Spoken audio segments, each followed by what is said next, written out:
이번 시간에는 연차와 관련된 압박에 대해서 이야기해 보도록 할게요. 이런 질문들이 주기적으로 들어오는데 3년차 백엔드 개발자인데 그에 맞는 기술을 갖고 있는지 모르겠습니다. 5년차 프론엔드 개발자인데 회사에서 온갖 종류의 일을 하다 보니 연차에 맞는 경험을 갖고 있는 것 같지 않습니다. 이력서에 뭐라고 적어야 할지 모르겠습니다. 조금 더 연차가 많이 쌓이신 분이라면 연차가 쌓이면서 제 무기가 무엇인지 모르겠습니다.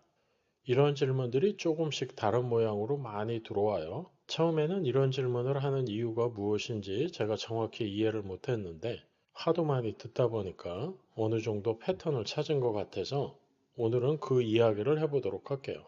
첫 번째로 드는 생각은 이 커리어라는 것과 학교를 착각하고 있는 게 아닌가 하는 생각이 들어요. 학교라는 거는 모든 게 정해져 있고 정답이 있고 학년이 있고 학년마다 배워야 되는 게 있고 하지만 커리어라는 거는 일회성이 아닌 연속적이고 정답이 정해져 있지 않고 학년이라는 게 연차라는 형태로 표현이 될진 모르지만 각자 자기의 길을 알아서 가는 거죠. 이 둘 간에는 상당히 다른 점들이 많은데 아무래도 우리가 수능이라든지 공부를 많이 하면서 자라다 보니까 학교 생활과 커리어가 다르다는 것을 명확하게 인지하지 못하고 학교의 학년을 커리어상의 연차와 비교하고 있는 것이 아닌가 싶어요. 그럼 이 얘기를 하나씩 풀어볼게요. 첫 번째 차이점은 일회성과 연속성이죠.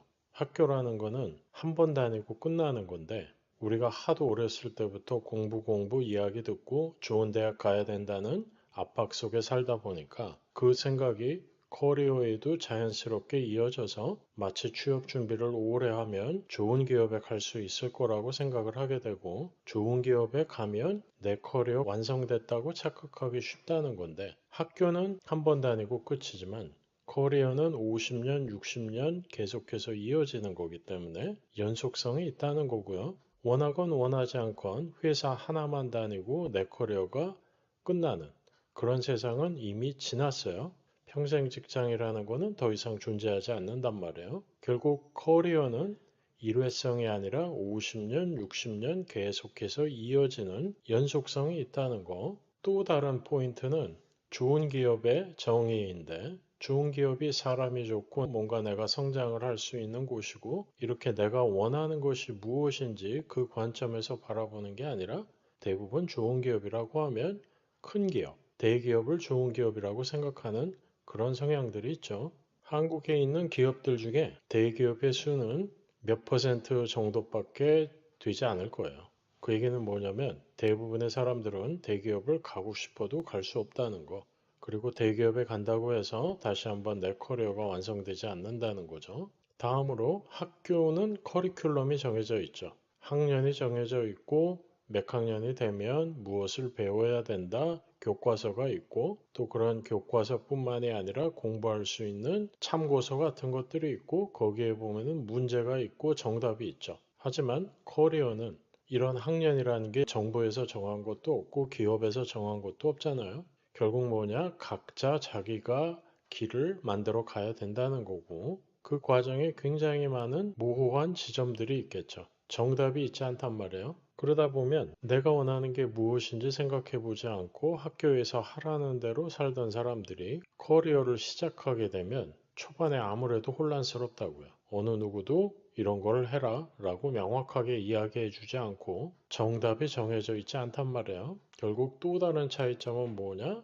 학교는 정해진 길이 있고 정답이 있죠. 그리고 모범생들이 인정받는 세상이겠지만 커리어라는 거는 정답이 정해져 있지 않고 내가 알아서 판단하고 길을 만들어 가야 한다는 거. 이 과정에서 크고 작은 실수, 실패가 있을 수밖에 없는데 기본적으로 학교 생활에서는 실수나 실패를 나쁜 거라고 가르친단 말이에요. 그러다 보니 커리어를 시작하면서 본인이 원하는 게 무엇인지 생각해 보지 않고 남들이 하는 대로 따라가다 보면 안전한 거 중심으로 찾아가게 되고 다시 한번 또 대기업이 좋은 기업이라는 그런 환상에 사로잡히게 되는 것 같아요. 이렇게 커리큘럼이 정해져 있고 정답이 있던 세상에서는 선행학습을 통해서 미리 준비하는 것이 가능해졌죠. 하지만 커리어에서는 이렇게 선행학습으로 문제를 해결하려고 하면 엄청나게 많은 시간을 공부하는 데 써야 하고, 사실 공부보다 더 중요한 거는 내가 원하는 것이 무엇인지 생각하고 그것을 이룩할 수 있는 환경을 찾아서 거기에서 뭔가 해보고 몸으로 깨닫고 다음 방향을 변경하는 건데, 그런 생각을 하기가 힘들다는 거죠. 어느 누구도 그런 얘기를 해주지 않으니까.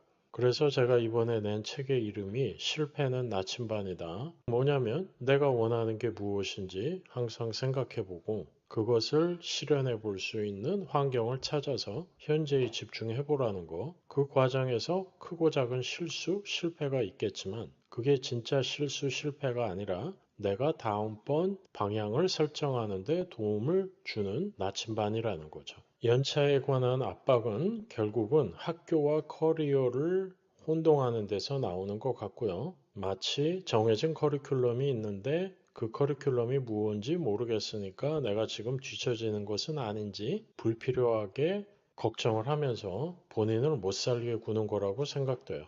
자기가 정한 길로 자기의 스피드로 움직이는 것이 결국은 커리어라고 생각되고요. 다시 한번 내가 원하는 게 무엇인지 항상 고민해 보시고 나에게 맞는 환경을 찾아서 현재에 집중하는 거, 그것이야말로 커리어를 행복하게 만들어가는 길이라고 생각되고요.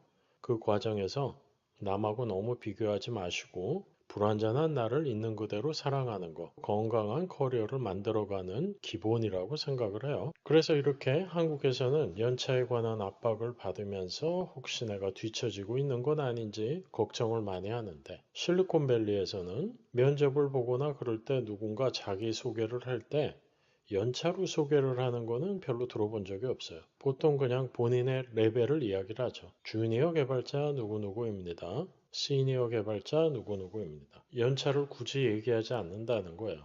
본인이 연차가 20년여도 주니어 개발자로 일을 하고 있으면 주니어 개발자인 거고, 본인이 연차가 2년 차여도 능력이 출중해서 시니어로 일을 하고 있으면 시니어 개발자 누구누구라고 본인을 소개한다는 거죠. 이게 정말 더 건강한 게 아닌지, 연차에 의한 압박을 받지 말고 각자 나름대로의 스피드로 성장을 하면서 인생을 즐기는 거, 그게 훨씬 더 좋지 않나 싶어요. 한국에서 많은 개발자들 혹은 많은 IT 프로페셔널들이 갖고 있는 연차에 관한 압박은 나이에 관한 압박이 아닌가 싶고요.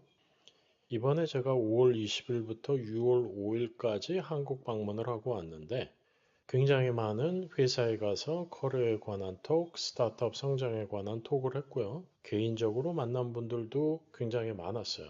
다시 한번 느꼈던 점은 뭐냐면 한국 사회의 큰 적은 나이에 대한 압박, 그게 아닌가 싶고요. 거기서부터 파생하는 여러 가지 다른 문제가 있는데 그 중에 하나가 연차가 아닌가 싶어요. 이제 다 오래 살잖아요. 120세 시대이기 때문에 내 앞에 남은 시간이 많다는 거, 연차에 의한 압박, 나이에 의한 압박 받지 마시고 나에게 남은 소중한 시간 어떻게 사용할 건지, 내가 원하는 것이 무엇인지 항상 고민하시고 나에게 맞는 환경 찾아서 주변에 서포터 많이 만드시고 아직 오지 않은 미래 걱정하지 않으면서 현재에 집중하는 것, 이것이 정말 요즘처럼 빠르게 변화하는 세상에서 내 중심을 잡고 행복하게 커리어를 만들어가는 길이 아닌가 싶어요. 그럼 오늘 이야기는 이걸로 마무리할게요. 이번 영상 도움이 됐다면 좋아요 눌러주시고 구독 부탁드리겠습니다. 다음에 다른 이야기로 또 만날게요.